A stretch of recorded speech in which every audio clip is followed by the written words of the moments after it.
Antes de comenzar queremos tomarnos unos segundos para agradecerle a nuestros oyentes más activos, esos que siempre están escribiéndonos, diciéndonos qué les gustó, qué no les gustó, cómo podemos mejorar, los que siempre están compartiendo nuestros episodios y contándole a sus amigos sobre nuestra existencia, y en general los que nos motivan a seguir adelante con sus mensajes tan especiales.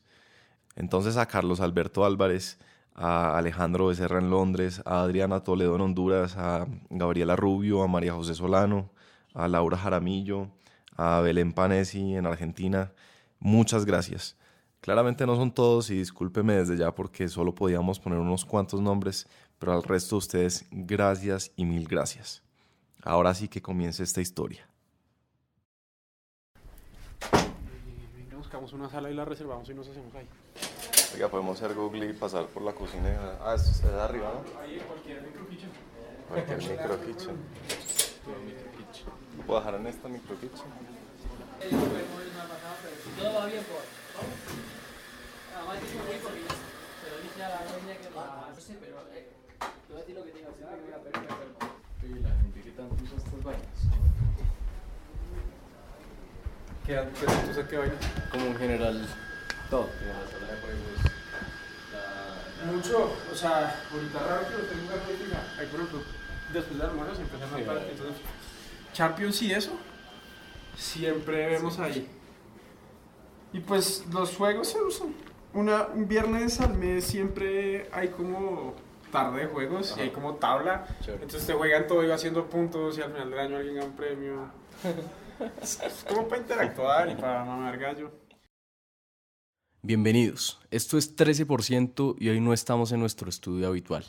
En esta ocasión decidimos salir en búsqueda del trabajo ideal y por eso estamos en Google. Y es que desde que vimos la película The Internship con Vince Vaughn y Owen Wilson, muchos quedamos con la idea de que Google, con su campus espectacular, sus empleados moviéndose con una sonrisa de oreja a oreja en bicicletas eléctricas bajo el cielo azul californiano y sus salas especiales para hacer siesta, era el lugar para trabajar. Es más, nos presentaron a Google como un lugar en el que el trabajo no era trabajo o por lo menos no se sentía como trabajo.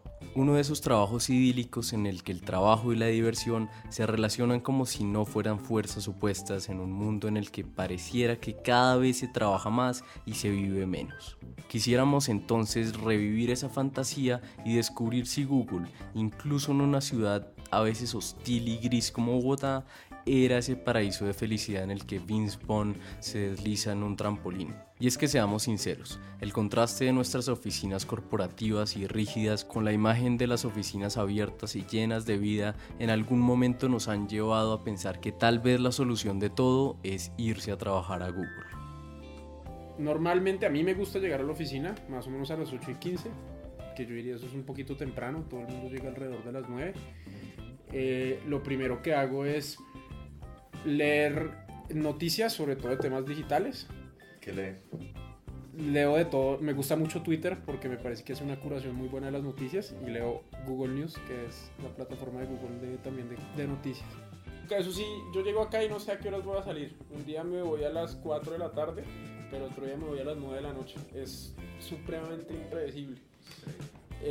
Quizás también porque es muy enfocado hacia la acción y los resultados. Pues yo sé que tengo que hacer esto y lo tengo que hacer, me demore lo que me demore. A veces no me demore. Ese es Gabriel Parra, es nuestro contacto en Google.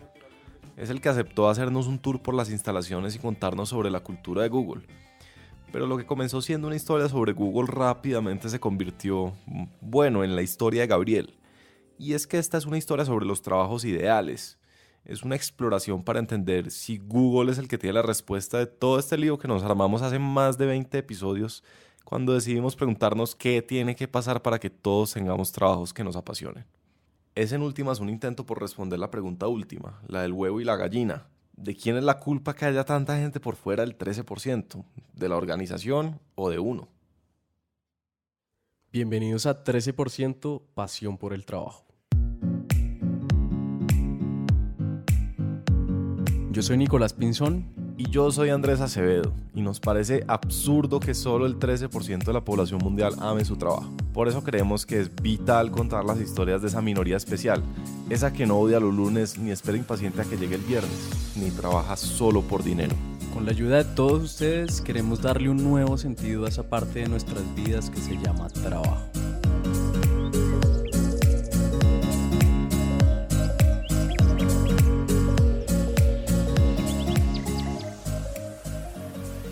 La historia de Gabriel comienza en un momento en el que comienzan muchas historias. Ese momento en el que el universitario está terminando sus últimas materias y va a entrar a prácticas. Entonces surge la pregunta, ¿y a ti qué te gustaría?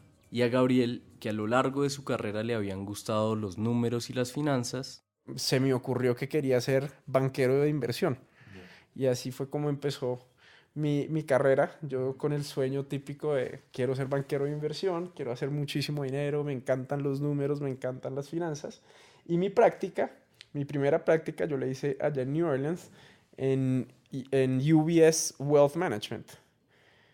Y el segundo día, uno de los jefes de la oficina me dijo que yo no servía para eso. Resulta que en su segundo día, el jefe de Gabriel le pidió que le dijera en cuál de 2 acciones invertir, a lo que Gabriel muy profesionalmente respondió: voy a hacer mi análisis fundamental y mañana yo le traigo una recomendación de inversión. Pues inmediatamente, no, usted no sirve para esto, usted no es un risk taker, nosotros acá en los bancos somos risk takers y tomamos riesgo informado, y con la información que yo le estoy mostrando acá es suficiente para tomar una decisión de compra. Y entonces, pues yo desde ahí, y usted no sirve para esto. Y yo, ¿qué pensó? no, ¿Cómo pues, soy un papelón, o qué? no, pues obviamente duré achantado como 2 semanas, no más, o sea, así achantado, dije, no, lo peor, tengo que replantearme mis prioridades en la vida. El golpe fue duro, y si a alguien más le han dicho en su segundo día de trabajo que no está hecho para esa clase de trabajo, lo puede corroborar. Y Gabriel, que creía que estaba haciendo las cosas bien al tomarse su tiempo para darle a su jefe la respuesta más informada posible, se había ganado la sorpresiva etiqueta de conservador y simplemente alguien no apto para un trabajo que necesitaba de un tomador de riesgos.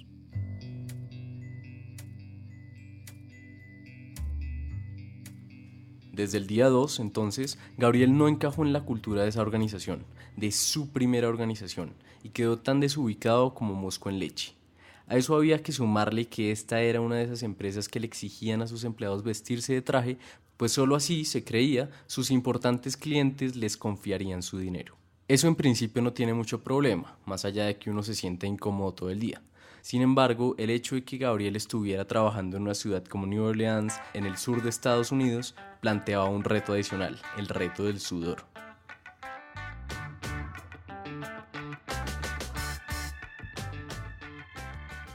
Era verano en New Orleans, entonces yo tomaba un bus para llegar hasta la oficina, porque pues era un bus de la universidad que me llevaba gratis hasta el centro. Ahí yo caminaba como 3 cuadras a la oficina, y en esa humedad, ese calor, caminar 3 cuadras en traje era el suicidio más grande del planeta. Entonces yo un día dije, no, pues no voy a llevar el saco, me voy encorbatado tal.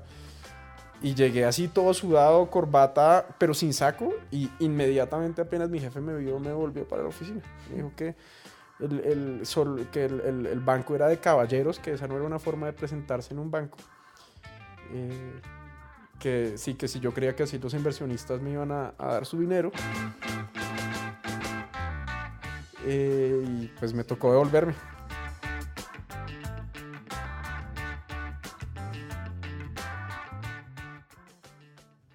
Más allá de temas fisiológicos, lo cierto es que Gabriel y la banca de inversión no estaban combinando nada bien.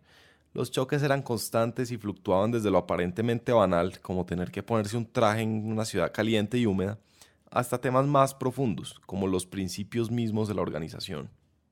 Esto no lo voy a generalizar a todos los bancos ni a todos los banqueros, pero la experiencia que yo viví es que yo no tenía afinidad con la cultura y con la manera de pensar de ellos. Porque querían hacer plata y ya. Sí, un interés pues ya demasiado. Yo no estoy diciendo que el lucro sea malo y todo eso, pero es un tema ya demasiado individualista. El tema del riesgo en particular me parecía medio... No me gustaba porque ellos asumían riesgo por otros, y perdían, pues perdía la iglesia cristiana con sus $20 millones, pero ellos pues no les pasaba nada. Si ganaban, obviamente ganaban muchísimo, entonces el riesgo era bueno, había incentivos para asumir riesgo. O más bien no había peligro para ellos. Pues lo peor que les podía pasar es que su portafolio era de los que peor desempeñaba, y entonces en los rankings que sacaban dentro dentro de los inversionistas no se iban a ver muy bien, pero ellos realmente no iban a perder plata porque las posiciones eran de otras personas y ellos estaban invirtiendo con el dinero de otros. Entonces, con las dificultades que comenzaron desde el segundo día, de los trajes sudados y de los principios confrontados, uno podría decir que Gabriel fracasó en su primera experiencia de trabajo. Y puede que sí, pero eso no necesariamente es malo. Los fracasos, las más de las veces, son más formadores que los éxitos. Y eso aplica en emprendimientos, relaciones amorosas y, por supuesto, en los trabajos. Ese fracaso particular probaría ser muy útil para ayudarle a entender a Gabriel algo sobre lo que hablamos en el anterior episodio de 13%. ¿Qué es importante para él? Entonces, para la persona que ha vivido algo similar a Gabriel, 2 recomendaciones. Primero, recuerde que las tristezas y decepciones de los fracasos casi siempre esconden lecciones muy valiosas. Y segundo, no se juzgue mucho. En últimas, es difícil saber lo que uno quiere con su vida a esa edad y a veces uno se siente interesado por un trabajo más por el hecho de cómo se va a ver frente a los otros.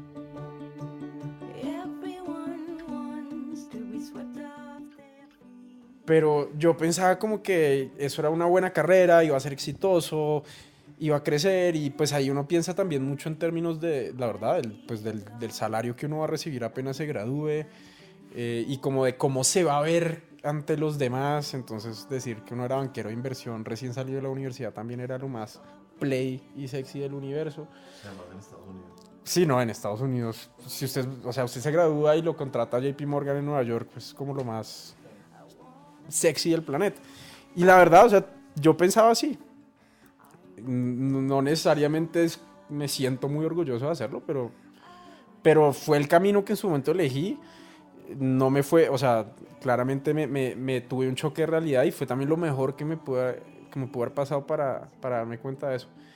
También creo yo, mirando en retrospectiva, que es muy difícil a esa época uno realmente decir como, jue madre, yo me quiero ver así, yo quiero hacer esto. Uno tiene unas herramientas, uno sabe que me voy por acá, me voy por allá, algo me gusta, pero no lo tiene tan claro. En mi caso, a mí me ayudó mucho saber que lo que creía que quería no era definitivamente eso.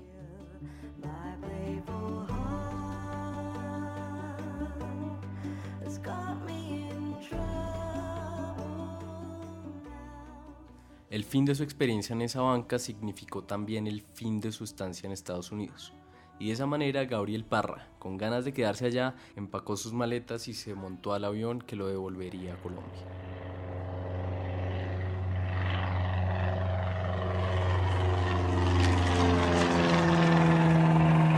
Allí estuvo probando en un par de empresas durante algunos meses, pero simple y llanamente no era un trabajo que le apasionaba.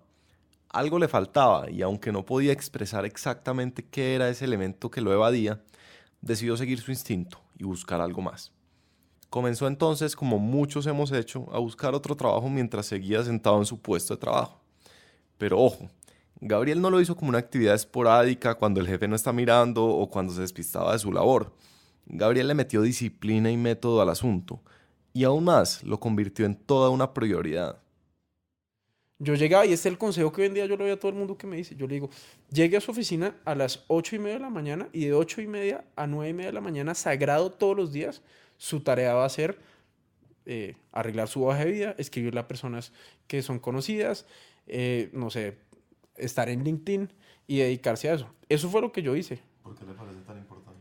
Para mí es un trabajo de disciplina, de rigurosidad. Yo creo que ahí sí hay oportunidades, yo creo que hay cosas allá afuera, pero conectar con las personas indicadas, realmente investigar en qué consiste un trabajo, llegar a un proceso de selección, es un tema que requiere trabajo. No es mandar un mail como acá está mi hoja de vida, mándala a recursos humanos. Yo creo que eso es un error muy grande. La lógica de Gabriel para este asunto es sencilla y pragmática. Porque si usted sabe que su futuro no está en ese trabajo, que usted no se ve ahí, ¿por qué va a priorizar eso sobre lo que usted realmente quiere hacer y sobre lo que usted cree que lo va a hacer feliz? Si no prioriza esto, pues va a seguir sentado en esa silla que lo aburre o que no le gusta o haciendo ese trabajo que lo está haciendo infeliz. Y se va a frustrar además porque el resultado de esa búsqueda de trabajo quizás no va a ser el mejor. Pues simplemente porque no es su prioridad.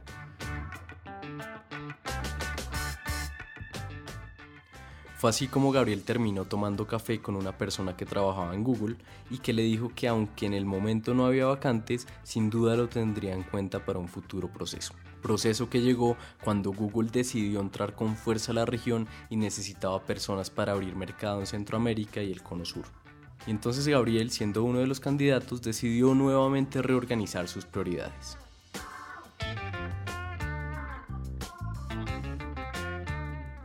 Yo prioricé mi proceso en Google, que yo sentía en ese momento era mucho más afín a lo que quería, que me motivaba muchísimo, a mi trabajo y mi desempeño en mi empleador actual. Y eso es algo muy difícil de hacer, sobre todo para una persona que, pues alguien como que es muy responsable y que sabe que hay un compromiso, y eso es muy difícil uno saber que tiene que responder unos mails o que su jefe le está escribiendo y usted decir no voy a sentar a hacer esto y mañana lo hago. Eso es una decisión difícil de tomar, pero esas son las decisiones que yo creo que uno después mira en retrospectiva y se da cuenta que, o por lo menos en mi caso, valieron la pena.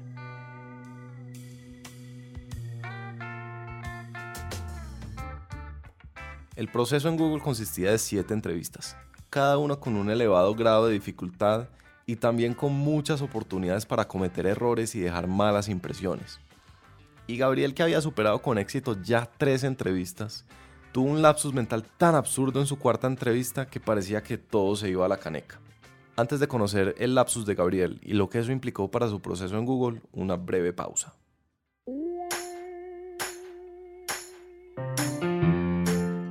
Hola, soy Daniela y escucho 13%. Si a ustedes les gusta este podcast tanto como a mí, les quiero pedir un pequeño favor.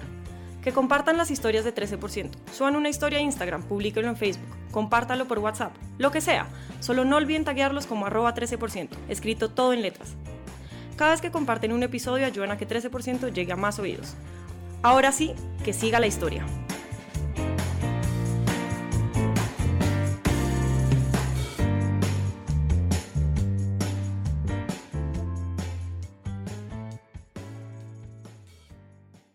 Yo hice en un momento un cálculo, pero muy estúpido. Dice, no sé, el 10% de 5 millones es 5. O sea, no sé, una cosa así.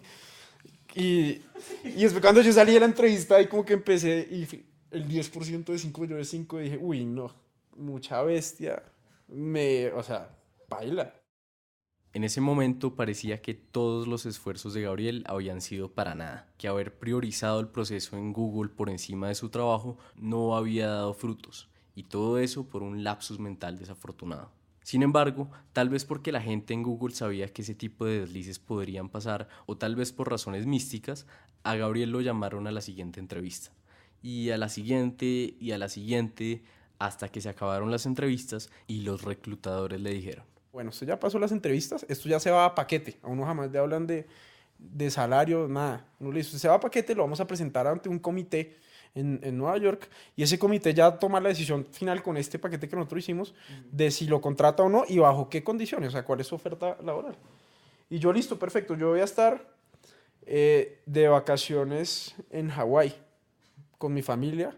Pues yo aproveché sabiendo que estaba tan cerca, dije, voy a pedir todas mis vacaciones, me fui con mi familia para Hawái.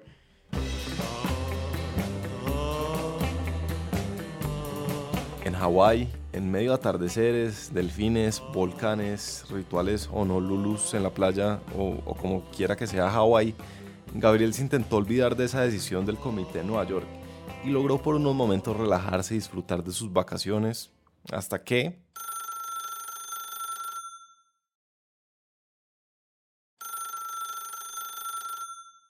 Yo no sé cómo estas personas se averiguaron que yo estaba en un hotel, me llamaron a la habitación para Gabriel Parra, que Gabriel Parra, mi mamá pasó a mi papá, ¿no? Mi papá se llama igual que yo. Y mi papá, eso no es para mí. Y ahí como, bueno, me hicieron la oferta y yo, no, pues, o sea, mi mamá se dio cuenta que era para eso y se atacó a llorar de la felicidad y fue mágico, porque estábamos con la familia ya. Pues fue algo de realmente un momento muy, muy especial.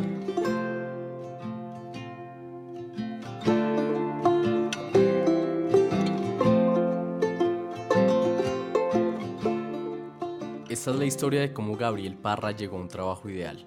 uno en el que no tenía que usar traje para demostrar su profesionalidad y uno que se alineaba con sus valores y principios. Y no solo eso, se trata de un trabajo que tiene una cultura y unos beneficios que pareciera que el que trabaja ahí se ganó la lotería de la vida. Pero para entender eso mejor, volvamos a nuestro tour por las oficinas de Google.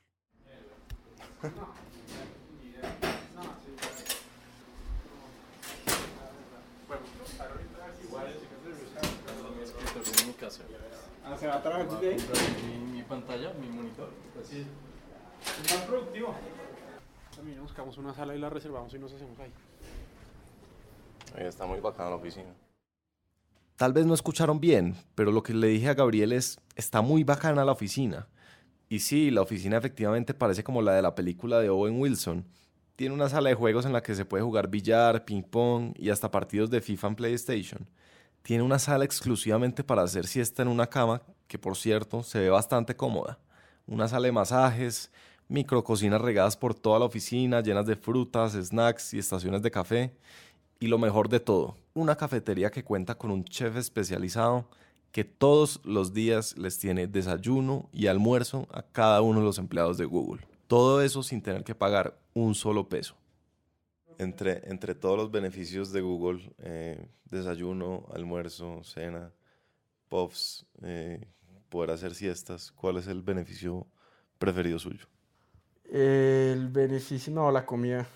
La comida es realmente buena. Tenemos un chef que nos consiente demasiado y es un beneficio increíble. O sea, ahí sí, de verdad, desde lo económico hasta lo físico, en el estado de ánimo, uno llegar y que le tengan desayunito en la oficina, eso ya uno cambia el arranque del día, cambia. El número de decisiones. Exacto, le cambia por completo. Sí, además, usted le ahorran una toma de decisiones diaria, constante e improductiva. Más allá de los beneficios, hay algo que es cierto. Google es tal vez la compañía más innovadora de los últimos años. Siempre está pasando algo nuevo y además es una compañía global con presencia en muchos países, lo que le permite a Gabriel hacer algo que le encanta, viajar por el mundo conociendo nuevas culturas. Mucha gente se sorprende cuando escucha que un millennial lleva 7 años en una misma empresa. Tal vez esa sorpresa se disminuye cuando les dicen que la empresa es Google. Tiene sentido, pensarán algunos. Google, después de todo, es el trabajo ideal. Pero nosotros no estamos de acuerdo con esa afirmación. Nosotros no creemos que Google sea el trabajo ideal, por el simple hecho de que no creemos que tal cosa exista. Los trabajos ideales no existen, o por lo menos los trabajos objetivamente ideales. Tal vez existen trabajos ideales para uno, pero eso exige esfuerzo de parte de cada quien. La pasión en el trabajo no es un beneficio más de una organización. La carta de bienvenida de Google no dice bienvenido, acá encontrarás ambientes propicios para trabajar y relajarte, comida de primer nivel, salas de juegos y pasión en el trabajo. Simplemente nadie está en condiciones de ofrecerle pasión en el trabajo a sus empleados. Por increíble que sea la empresa o lo alineada que esté con los principios de uno, Gabriel no ha estado en Google durante 7 años por la comida o por lo innovadora que es la compañía. Él se ha mantenido allí porque ha logrado construir pasión en su trabajo. Y lo ha hecho a punta de un pilar fundamental de la pasión, el esfuerzo.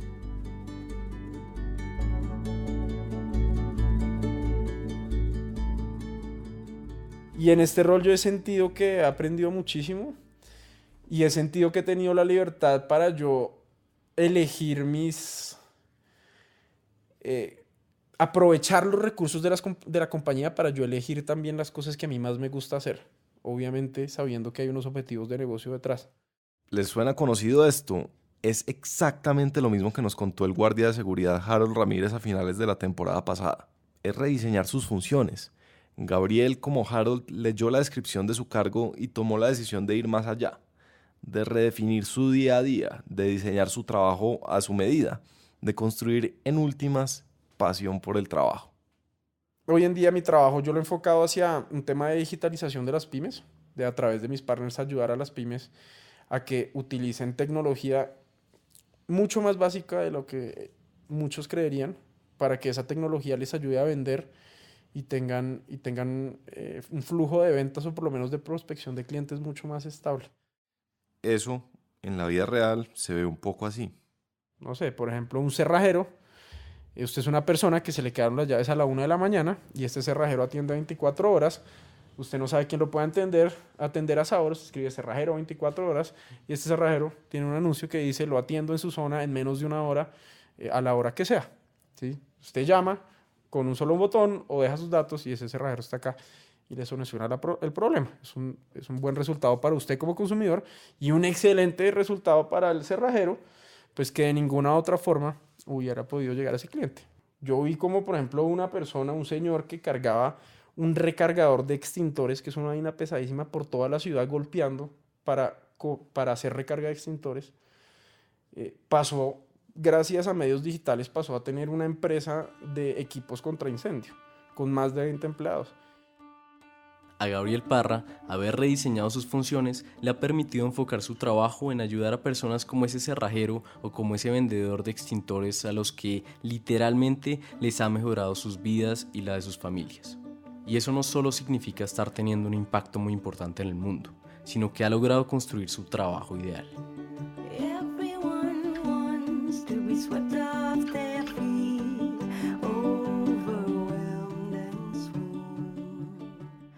A los escépticos, a los que no se creen ese cuento de rediseñar su trabajo y a los que están pensando, claro, es que cuando uno trabaja en Google es muy fácil hacer ese tipo de cosas y construir pasión en el trabajo, pero en últimas es porque se trata de Google y no de mi empresa. Les repetimos con la voz de Gabriel este mensaje en el que tanto creemos. Mi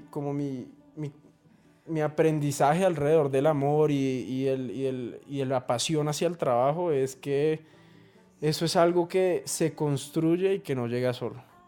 O sea, yo para llegar a donde llegué, y no quiero decir que soy una persona súper exitosa, a mí me encanta mi trabajo, soy muy feliz, pero fue un camino que fui construyendo. No fue algo que cayó del cielo y que yo fui feliz inmediatamente y que me encontré con mi pasión en la vida, no. Fue algo que uno va construyendo hasta que uno va llegando hasta ahí, y que cuando llega ese trabajo también depende de uno convertirlo en lo que uno quiere. Yo estoy hablando de personas que son empleadas. Muchos dicen, no, es que yo no puedo por esto y esto. Yo siempre he creído, eso siempre lo he cuestionado. Yo creo que sí depende mucho de uno lo que uno quiere hacer de su trabajo, el alcance que uno le quiere dar y hasta qué punto va a usar las herramientas que tiene a su alcance para hacerlo. En otras palabras, no es Google, es uno. Google es un gran empleador, Gabriel lo sabe, y tal vez eso hace que ese proceso de construir pasión sea más ameno, pero que es un esfuerzo personal de todos los días, de eso no puede quedar duda. Y si todavía la hay, explíquenos entonces por qué Gabriel habría tomado esta decisión.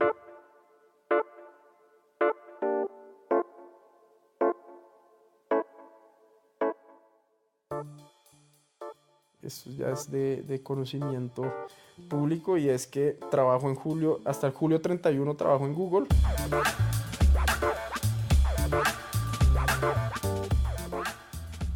En agosto me voy para Estados Unidos a hacer una maestría en políticas públicas en Harvard. Así es. A partir del 15 de julio, Gabriel Parra deja detrás los desayunos gratis en la oficina, la sala de siestas, los torneos de FIFA después de almuerzo y sobre todo un trabajo que le encanta, que lo llena y que le permite tener un impacto importante en la vida de muchas personas. Una difícil decisión que sin duda tendrá más de uno de ustedes gritando ¡No! ¡No lo haga! Gabriel, sin embargo, tiene sus razones.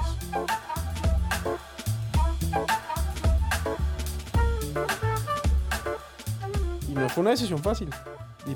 A mí me gusta mi trabajo, me encanta, yo soy muy feliz en mi trabajo, pero siento que podría tener mucho más impacto entendiendo el proceso de desarrollo de políticas públicas e involucrándome mucho más con el sector público, y eso es lo que me gustaría hacer más adelante.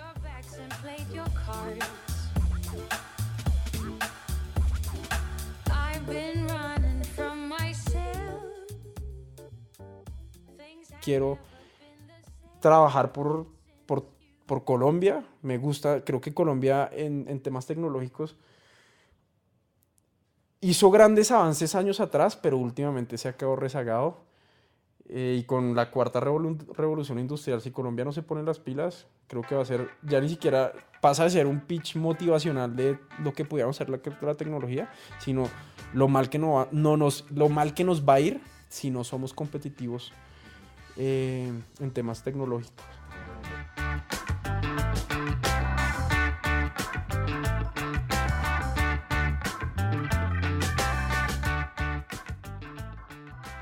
Esta es la historia de Gabriel Parra, la historia que prueba que no existen los trabajos ideales, ni siquiera en empresas como Google. Una historia sobre cómo uno puede crearse uno mismo ese trabajo ideal. Una historia que muestra que la pasión en el trabajo se construye como una catedral, piedra por piedra y con mucha paciencia. Del mismo modo que se aprende a caminar paso a paso. Y es que la construcción de esa catedral es en realidad la búsqueda del 13%, un camino que se debe transitar con paciencia, cuestionándose constantemente, reescribiendo las funciones originales de un cargo, retándose todos los días, preguntándose si uno está haciendo lo suficiente. Un camino que para Gabriel Parra comenzó ese día soleado en New Orleans, en el que, empapado de sudor por un traje que no quería ponerse, su jefe le gritó: "Usted no sirve para esto".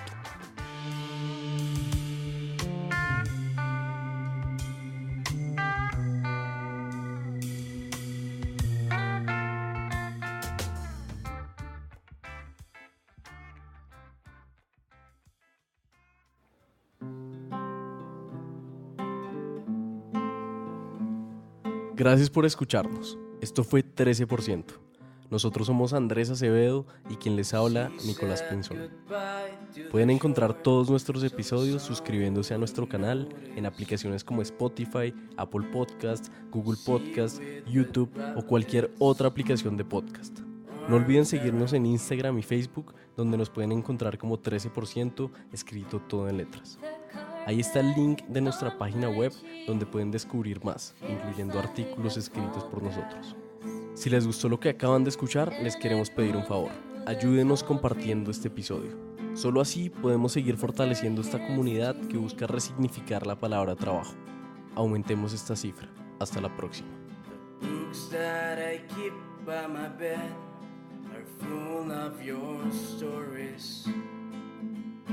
That I drew up from a little dream of mine, a little nightmare of yours. To be asked to take this plunge, to forgive and forget, and be the better man, to be a better man. La canción del principio es Happy Life de Fred G y la canción del final es Slump de Of Monsters and Men, interpretada por Daniela Méndez y Nicolás Pinzón.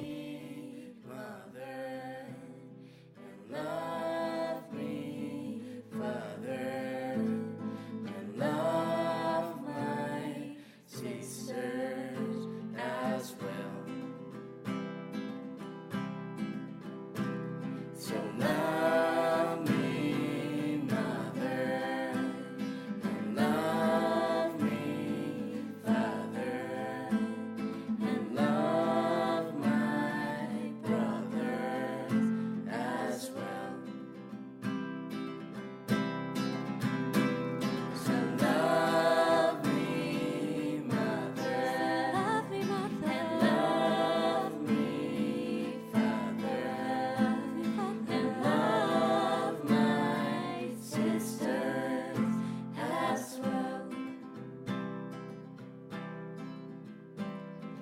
love